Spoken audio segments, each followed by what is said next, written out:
Hello hello my YouTube family, कैसे हैं आप सब लोग। आई होप आप सब अच्छे और सब बहुत खुश होंगे और मैं भी अच्छी हूँ। आप लोग भी हमेशा खुश रहिए, अपना ख्याल रखिए। और सुबह के बज रहे हैं 5 और मैं छत में क्योंकि आज बहुत गर्मी होने लगी है। 4-5 दिन से बहुत ही गर्मी हो रही है, तो नीचे ना बहुत घुटन लगती है और कूलर भी ख़राब हो रहा है, तो नीचे नींद नहीं आती है। तो मैं छत पे सोए थे हम लोग, जो छत से ही उतर के आई हूँ अभी। और आते ही सबसे पहले सुबह को करती हूँ भगवान को प्रणाम। और उसके बाद मैंने सबसे पहले यहाँ पे ब्लूटूथ पे मतलब सुबह को कुछ भी हनुमान चालीसा या राम नाम का जाप या कुछ भी सुंदरकांड भजन वगैरह मैं सुबह सबसे पहले ब्लूटूथ पर लगा देती हूँ, ताकि मतलब मन में भी थोड़ी पॉजिटिविटी आती है और काम करने में भी एकदम एनर्जी सी आ जाती है सुबह को। इसलिए सुबह को अगर कुछ भजन लगा दो ना, और हनुमान चालीसा या जो भी भजन अच्छे लगते हैं वो लगा लो, तो थोड़ा शरीर में एकदम एनर्जी सी आ जाती है। और घर में भी, और साथ में ही गर्भ को भी उठा दिया था, क्योंकि पहले ना मैं इसे अब गर्भ को अपने संग नहीं उठाती थी और इतने दिनों से ना मैंने ही इसकी आदत बिगाड़ दी।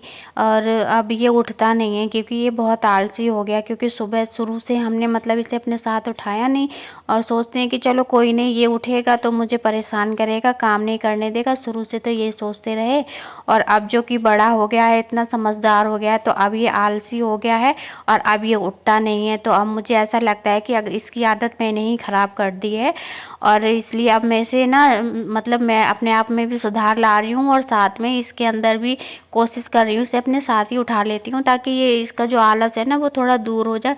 यही होता है कि सुबह को अगर हम बच्चों को अपने साथ नहीं उठाते हैं, पहले तो ये सोचते हैं कि ये उठेंगे तो हमें परेशान करेंगे, हमें काम नहीं करने देंगे, लेकिन उसके बाद यही जो हमारी कमी होती है बच्चों में आलस ला देती है। इसलिए बच्चों को अपने साथ ही उठा लो तो अच्छा रहता है। लेकिन ये बात बहुत देर से समझ में आई हमें। चलो, कहते हैं ना कि जब जागो तभी सवेरा। और सुबह उठ गए थे हम सुबह ऊपर, क्योंकि 5 बजे ऊपर तो कुछ मतलब ऐसे ही बज रहे होंगे, 4:45 के आसपास। 10 मिनट पहले, मतलब 10 मिनट 15 मिनट के बाद ही मैं नीचे आई थी। तो इसे उठाया मैंने अपने साथ ही, और ये उठता नहीं है, अब बिल्कुल नहीं उठता है, क्योंकि ये मन ना आलसी हो गया है। और तभी मैंने कहा अपने मेरे साथ ही उठो, और उठ के थोड़ा मैं भी टहली और इसे भी टहलाया हमने, और पानी गर्म करके दिया, इसे भी पिला दिया था, मैंने भी पी लिया। उसके बाद ही फिर मैंने यहाँ पे काम करना शुरू किया था। और इसे मैंने बोला कि जाओ गमलों में पानी डालो, थोड़ा टहलो, इधर उधर अपना दिमाग बटाओ तो नींद नहीं आएगी। तो बहुत मतलब सही है, बच्चों को अपने साथ ही उठा लेना चाहिए। अब समझ में आ रहा है, जब इसे बिल्कुल आलसी बना दिया मैंने, ये कमी मेरी ही है, मैंने ही ये गलती करी थी। लेकिन अब कोशिश करूँगी अपनी गलती में सुधार लाने की। उसके बाद सारे घर में मैंने झाड़ू पोछा करके बाहर बाहर मेन गेट पे भी पानी वगैरह डाल दिया। और सुबह को ना बाहर बहुत सारी गाड़ी वगैरह खड़ी होती हैं, किसी की बाइक खड़ी होती है, कहीं ऑटो खड़ा होता है, कहीं गाड़ी खड़ी होती है। तो इतने अच्छे से सुबह को ना बाहर मेन गेट में हम झाड़ू नहीं लगा पाते हैं, क्योंकि पूरी गली में गाड़ियाँ ही गाड़ियाँ खड़ी हुई होती हैं। तो बस पानी डाल दिया था और अपने मेन गेट पे झाड़ू लगाती थी थोड़ी सी, और पानी डाल दिया। उसके बाद यहाँ बाथरूम साफ़ कर दिया, और अब मैं लगाऊंगी पूरे घर में पोछा। और सही सुबह को उठने के सबसे यही मतलब सबसे ज़्यादा फ़ायदे होते हैं। हमें तो बहुत देर में अकल आ रही है, और सुबह को उठो तो काम जो है वो टाइम से हो जाते हैं। हमारे लिए खुद के लिए भी टाइम बच जाता है। और मैं पोछा हमेशा हाथ से ही लगाती हूँ, क्योंकि हाथ से पोछा लगाने से शरीर में भी थोड़ी एक्सरसाइज हो जाती है, मुझे ऐसा लगता है। शरीर को जितना चलाओ उतना अच्छा। और जो पानी है ना पोछे का पानी, उसमें मैं थोड़ा सा नमक डाल लेती हूँ। तो नमक डालने से कहते हैं ना कि पोछे के पानी, नमक के पानी से पोछा लगाने से घर में जो निगेटिविटी होती है वो दूर होती है। तो मैं हमेशा को मतलब कभी अगर भूल जाऊँ तो वो अलग है, लेकिन वैसे मेरी आदत हो गई है, मैं पोछे के पानी में नमक चुटकी भर जरूर डाल लेती हूँ। तो फिर उसके बाद पोछा लगा के मैं आ गई यहाँ पर नहा के। और गर्भ को भी भेज दिया है नहाने, वो नहा रहा है, मैं नहा के निकल आई हूँ। और नहाने के बाद सुबह को इतना टाइम नहीं होता है कि मतलब बाल वगैरह बनाए जाएं या अच्छे से मतलब तैयार हो जाओ, क्योंकि सुबह को भगदड़ होती है काम की बहुत ज़्यादा। तो पहले मंदिर की सफाई करने के बाद यहाँ पर मैंने कर ली पूजा। और पूजा सुबह को कर लो तो ठीक है, वरना फिर पूजा के लिए लेट हो जाते हैं, तो बाल वगैरह करने के लिए तो चलो कोई नहीं, जब इन लोगों को भेज दूँगी उसके बाद भी कर लेते हैं। और उसके बाद यहाँ पूजा कर ली है और अब मैं अपने बेटे को भी सिखा रही हूँ। सच में मैंने बहुत बड़ी गलती करी है अपने बच्चे को। कहते हैं ना कि बच्चे की परवरिश माँ-बाप के ही हाथ में होती है, और बच्चे में अगर कुछ कमी है तो उसका सीधा-सीधा इल्ज़ाम माँ-बाप पर ही लगता है। और मुझे ये बात बिल्कुल अब समझ में आ रही है, और ये बात बिल्कुल ठीक भी है, क्योंकि एक बच्चे की ज़िम्मेदारी माँ-बाप की होती है, क्योंकि बच्चे की जो सबसे पहली क्लास होती है वो उसका फैमिली, उसका परिवार होता है। इसलिए बच्चे कहते हैं ना कि बच्चे की पहला स्कूल उसका घर होता है उसकी। और अगर घर से ही आपको शिक्षा अच्छी नहीं मिल रही है तो स्कूल में भी पढ़ने का कोई फ़ायदा नहीं है। तो ये जो चोला है ना, मैं हनुमान जी के मंदिर से ही चोला लाई थी, तो मैं इसी का टीका लगाती हूँ। हनुमान जी का उतरा हुआ जो चोला रहता है उसका, और बेटे को भी लगा दिया। और अब मैंने अपने बच्चे की आदत बहुत ज़्यादा ख़राब कर दी है, और ये सारी गलती मेरी ही है। लेकिन अब मुझे समझ में आ रहा है, मतलब इतनी बड़ी गलती मैंने कर ली, पहले अपना बच्चा इतना बड़ा कर लिया, और उसके बाद अब अकल आ रही है कि हाँ, अपने बच्चे में जो, मेरे बेटे के अंदर जो कमी है वो सिर्फ़ और सिर्फ मेरी वजह से ही आ रही है, क्योंकि मैंने कभी ध्यान नहीं दिया कि, और जो कहते हैं जो बोओगे वही काटोगे। अगर बच्चे को अच्छी परवरिश नहीं दी, बच्चे को अच्छे संस्कार नहीं दिए, तो वो बाद में हम पर ही हावी होते हैं।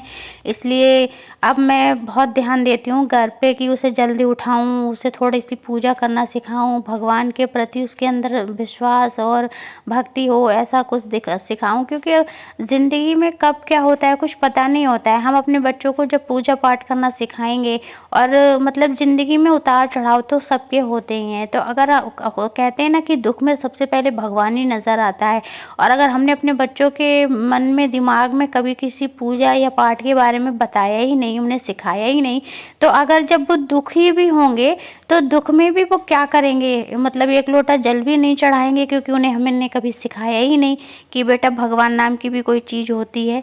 तो ये सब मैंने कमियाँ कर दी हैं, बहुत बड़ी गलतियाँ कर दी हैं, लेकिन अब मैं अपने बेटे को सुबह नहला के, और अभी ना क्या है कि अब मतलब उसे हम सिखा रहे हैं, तो उसे बार-बार टोकना पड़ता है कि कर नहा लिया तो जाओ पहले सूर्य भगवान को जल चढ़ा के आओ, या पूजा करो, या ऐसे करो, वैसे करो। तो मतलब मैं बहुत अब कोशिश कर रही हूँ कि मैं अपने बच्चे को, जो मैंने गलती कर दी है, और गलती तो ख़ैर हम इंसानों से होती हैं, लेकिन अगर अपनी गलती खुद को ही समझ में आ जाए, और अपनी गलतियाँ खुद ही लगे इंसान को कि हाँ, हमने ये गलती करी है और अपनी गलतियों में सुधार करना चाहते हैं, तो ज़रूर होती है। और मैंने भिंडी बनाई है, आज भिंडी काट ली। भिंडी के साथ ना मैंने कच्ची आम का तो सीज़न चल ही रहा है, तो कच्ची आमी भी मैंने भिंडी में डाली है। बहुत सादा सिंपल भिंडी बनाई मैंने। पहले जीरा डाल दिया, और उसके बाद मैंने ना भिंडी में हल्का सा टेस्ट थोड़ा बदल जाए तो हल्की चुटकी भर मैंने उसमें अजवाइन भी डाली है, क्योंकि अजवाइन से थोड़ा खाना पचता भी है और उसकी थोड़ी खुशबू अच्छी आती है। तो कच्ची आमी डाल दी, हरी मिर्च, प्याज, इन सब चीज़ों का तड़का लगा के सादा सिंपल सी भिंडी बनाई है। और आटा सान तो लेते हैं खड़े होके, लेकिन मड़ा मतलब गुंधाई नहीं होती है। ये सब ना हमने अपने बचपन में अपने घर में ही सीखा। बहुत से लोग आटे को क्या करते हैं, ऐसे सान के रख देते हैं, मतलब समेट के रख देते हैं, लेकिन आटे को कभी चिकना करके नहीं मारते। इससे भी ना अन्नपूर्णा जो होती हैं वो नाराज़ होती हैं, क्योंकि अन्न का कभी अपमान नहीं करना चाहिए, उसकी हमेशा इज्जत करनी चाहिए। इसे खा के ही हमारी आँखें खुलती हैं। तो अगर जब छोटे थे ना, तो हम मतलब हमारी मम्मी हमसे कहती थी आटा मारने को, तो अगर हम अच्छे से नहीं मारते, क्योंकि मेरी मम्मी हमेशा एकदम चिकना और एकदम अच्छा आटा मारती, तो मम्मी बहुत चिल्लाती थी। तो ना हमें बचपन से ही आदत है कि हमारे यहाँ जो आटा मरता है, बिल्कुल भी आटा इतनी सफाई से मारना चाहिए, ना तो तसले में कहीं पर लगा हुआ होना चाहिए, और आटा एकदम चिकना होना चाहिए, और उस पे उँगलियों की छाप तो ज़रूर ही छोड़ना चाहिए। और होता मतलब कहते हैं ये दरिद्रता की निशानी होती है। अगर आप आटे को अच्छे से चिकने करके नहीं मारते हैं ना, तो उससे भी अच्छे नहीं रहता है। इसलिए आटे को हमेशा एकदम चिकना मारना चाहिए, और उस पे उँगलियाँ ज़रूर छापनी चाहिए। और ये जो आटे के ऊपर हम सबसे पहले आटे को लोई बनाने से पहले जो इधर एक साइड में हम ये थोड़ा सा आटा उठा के इधर लगाते हैं ना, ये हम मतलब हम लोगों की आदत हो चुकी है। होता है ना कि हम लोगों के हाथ पैर भी जैसी हमारी आदत होती है वैसे हाथ पैर चलने लगते हैं। तो ये शुरू से हमारी मम्मी भी लगाती थी, हमने सबको लगाते हुए देखा है।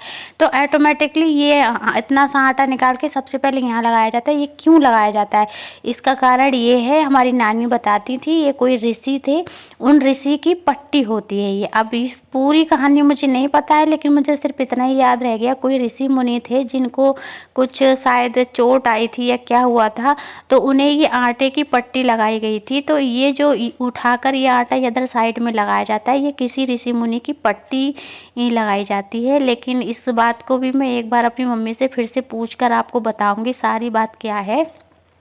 लेकिन मुझे सिर्फ इतनी बात याद रह गई है कि ये किसी ऋषि मुनि के पट्टी लगाई जाती है। और उसके बाद पुदीने की चटनी मैंने बनाई थी रात और फ्रिज में रखी थी। तो मेरे बेटे को पुदीने की चटनी बहुत पसंद है, तो मैंने रोटी में घी लगा के और उसमें चटनी लगा के उसे दे दी और वो चाय से खा लेगा। वैसे तो वो कभी रोटी नहीं खाता है, लेकिन मैंने कहा ना कि वो उसका क्या है कि वो सुबह को चाय पिएगा तो सिर्फ बिस्किट खाएगा। लेकिन अब हम उसकी रोटी की आदत डाल रहे हैं, क्योंकि अन्न में ही सब कुछ है।